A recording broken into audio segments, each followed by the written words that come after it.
Joining us on stage, also representing the private sector, we have Mr. Yozua is the founder of Plataran Hospitality Group. Sir, very welcome. And finally, to bring the perspective of conservation, heritage, and the academia, Mr. Marquez, if you could introduce yourself. Thank you, Sandra. Happy wake up, everybody. This one we started after the lunch. So let me introduce myself. My name is Joshua Marcus.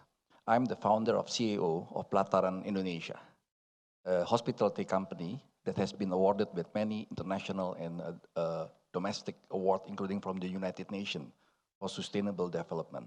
So we have basically a business in hotel, resorts, venue and dining, cruise, and the most important thing basically of national park. We're managing national park and we got the numbers of accolades for this one. Now, very interesting about myself, I do not have any experience, neither any background of hospitality. I'm a corporate finance lawyer. I'm sitting on the board of the Sovereign Wealth Fund of Indonesia with the Minister of Finance and the Minister of State-owned companies. So I do not have any single experience. When I established with my wife in 2009, we both together, we are lecturer in the universities.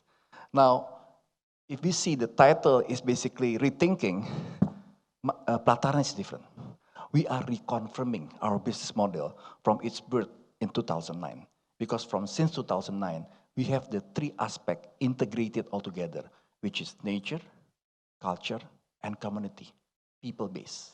And I hope in this discussion, in this dialogue, we could present basically what I call it a tale or case study of Plataran in the Indonesian ecotourism. Thank you, and hope that we all can enjoy these discussions. Thank you so much. Well, you have the best experience financing. Without financing, we won't go far. So definitely you have a lot of experience in tourism. Yozua, if I may call you like this. And you're just making reference to what brings us here, rethinking tourism, and you were saying about the examples of what you do. What does that mean in practice to a company which has such an important impact on local communities? Thank you. So what I just said is reconfirming, not rethinking. Because from its birth in 2009, since me and my wife do not have any background of tourism, so we set our identity. Our identity is very loud and clear, only focus on three things: nature, culture, and basically community. And the whole thing, basically the most important is people. Let me give you an example. We came to West Bali National Park. At that time, a lot of basically hunting, cutting the trees. So when we came in, the first thing that we said to the team, don't go directly to the eco issues. Go first to the people. We give them job. We give them basically education and be part of our ecotourism. Since that, took us, let's say, almost 2 years. After that, they become our guardian of the whole our national park of 382 hectares. Therefore, we got acknowledgement from the United Nations because that is the strategy, what we believe, to have sustainable development in areas that is very long-term return of investments and then highly regulated industry. So again, what I'm saying basically, people is always a center in the ecotourism. And we call it, in Plataran, we call it the Plataran UMKM or the small scale industry ecosystem. Thank you. No, that's, and apart from it's making them part of the process, Correct. No? And making them own the process somehow, yes. Which I think in many cases is obviously a challenge because the panel is about governance. How do we actually, in your case, a company, how does that all can come together in a more effective way? Thank you. So first of all, I can explain to you the basis of Plataran is basically what is our success stories because of 4 things. We have number 1 is vision. The second one, we have the passion. And third, we have the executions and we have the persistence. This is the basis of our governance. So when we do a business, the first rules basically, the community must accept us. That's a very basic fundamentals, premises. Because tourism, without the involvement of community, I think they will not bring a good narrative, and the most important, will not bring what we call it in Plataran, tourism with a purpose. So what we call it, hospitality with impact. Now, in that respect, we should not put the community outside of our ecosystem. Plataran is very well known in knitting each other. Way before the pandemic, we created what we call it Indonesia Incorporated, between the state-owned companies and the private sectors. Then into that ecosystem, we bring the community. The most important for community is, number one, the challenge is basically, one, professionalism, education. Two, consistency. Third, basically socialization on this is a tourism. Now we need to be a part of them and them to be part of us. In this respect, then goes to our governance, which I call it sustainability governance. Now, those kind of things will go to your leadership, and leadership will go to vision and mission of the founder of the company. So that is going to be basic, the whole big picture, the map of what we call it, how do we work together with our community. Thank you. Pandemic is a tournament of the fittest.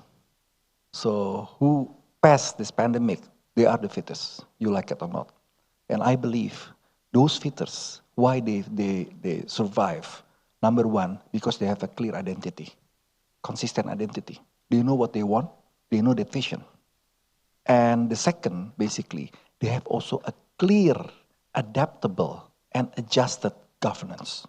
So they are not thinking about now, they are talking always what we call it in Plataran in the June 2020, we call it Rainbow Project. So we always believe there always be a light at the end of the tunnel.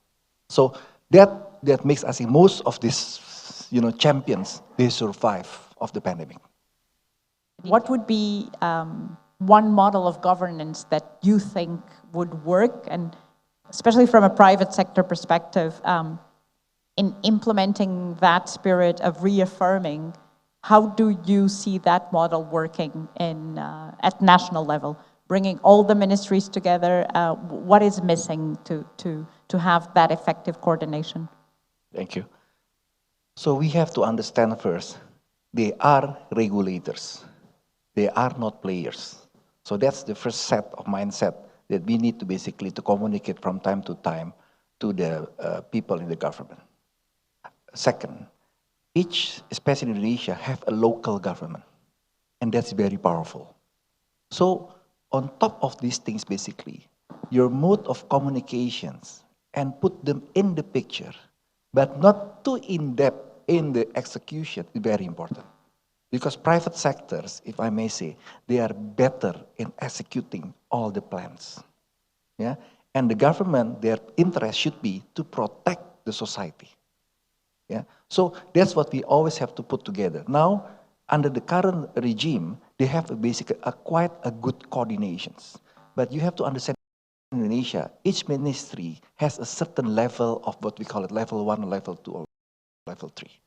So this kind of things, the whole picture, that we, the private sector, will have to give them inputs and bring them as friends, not as basically like in the kingdom, another party. They should be part of us. And that's what we are doing, the private sector, together with the community, talking with the region, with the bupatis, with the governor, with the minister, even with the presidents on these things. Thank you. I think you brought a very important issue, which is local governments and the role that they really play at the local level. And this morning it was also mentioned, when we talk about destination management and planning, it happens on the ground. So the national government should bring it up as well and inform. We have 3 minutes to go, so Can I add one of thing? course, please. In that respect, I think I just want to raise 3 things that are very important is integrated for Indonesia especially. Profile, data, and technology.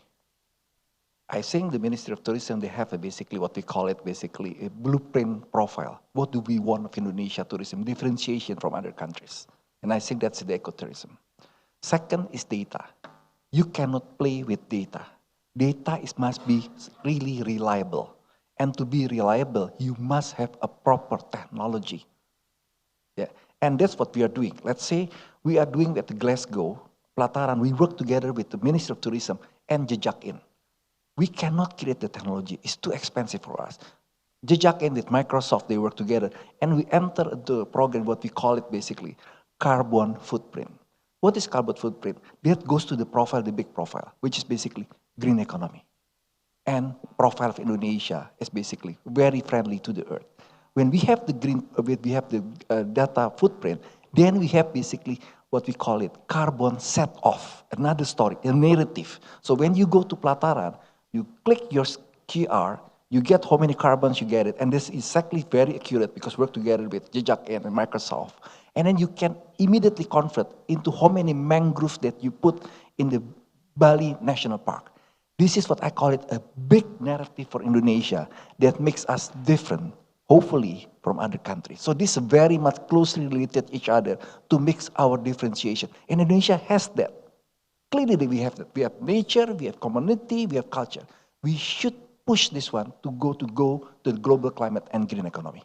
Sorry to interrupt. No, it was not an interruption. It was a very good addition also because you were just mentioning that there has to be a facilitator that brings that technology, which is harmonized, for you to share that information and also for the tourists to have it. So definitely bringing the different levels of government together. And I think there's a very interesting ask each of you to give us a word of what rethinking tourism means to you. One word, Sita. One. Just simple, optimism and executions. Very good. So be optimistic in executing. Terima kasih, Ms. Sandra Karau. We would like to ask for a photo group for this eye-opening session, eye-opening discussion. So all panels, please, we would like to take a photo opportunity to conduct a photo group for this session. Thank you very much for sharing your knowledge and insights.